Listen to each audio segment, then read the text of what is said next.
Welcome back. Let's talk today about some radical terms. In particular, let's find some square roots.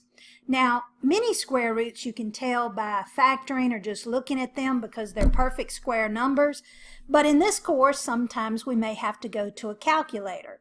The calculator that we recommend in our math department would be the Texas Instruments calculators because they're so user-friendly. Here is the one that I will be showing you throughout the course.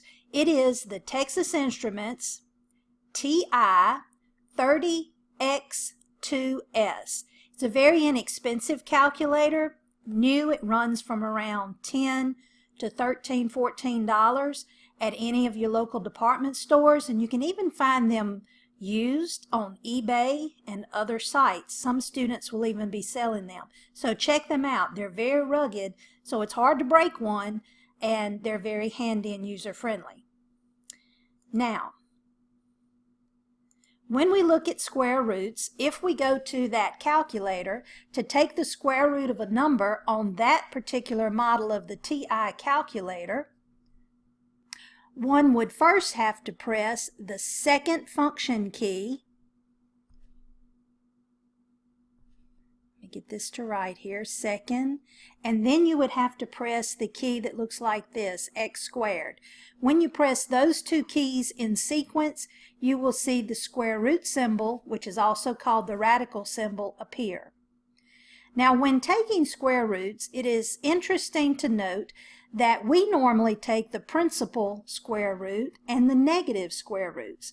The principal square root would be the positive, and the negative square root has a negative sign outside of the radical symbol. And that'll be important in an example further on down. Now let's take the square root of 36. In other words, what times what gives you 36? Well, it's 6. So we say the principal square root of 36 is 6. Now what about the square root of 0? 0 times 0 gives me 0. That is a perfectly good answer. Now here's one that will throw people sometimes with a fraction. If you have a fraction, you can actually take the square root of the numerator and the square root of the denominator in the bottom to get your answer. The square root of 4 would be 2. The square root of 49 is 7. Therefore, 2/7 is the square root of the original problem. Also, when you take the square root of a decimal, some people prefer just to put that into the calculator, and that is fine. Or you can convert the decimal to a fraction, either way. But when you take the square root of this, if you were going to put it in the calculator, let me take you through the keystrokes. You would type second function, then you would type the x squared key, and that would give you the square root symbol. Then you would type in 0.25 and equals, which is sometimes an enter key on most scientific calculators.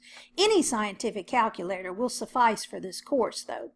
And when you do that, you will get 0.5, which is the square root of 0.25.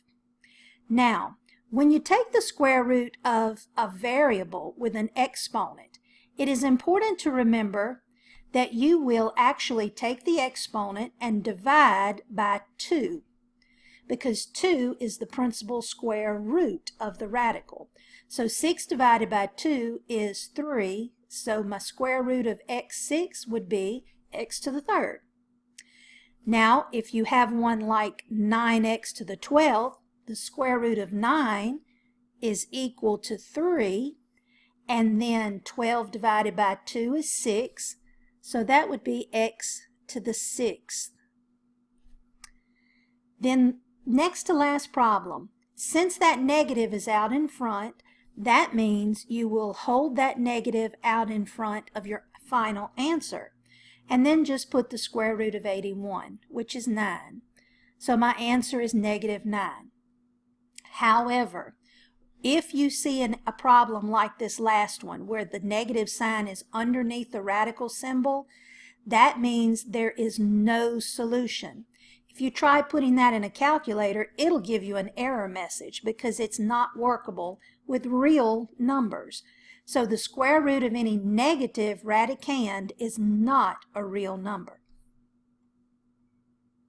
Now, all radicals cannot be perfect squares because all numbers are not perfect squares. If you run across a problem like the square root of 32, if you go with the calculator route and you hit the second function key, and then you hit the x squared key and the 32 and the equals, let me see what we will get here. I will put that in my calculator right here. Second x squared 32 equals, it is 5.65685, and it keeps going on and on and on. We don't want that type of answer. That answer is an approximation because it's not precise and exact like the square root of 9 or any perfect square. What you will need to do in this case is use something called the product rule.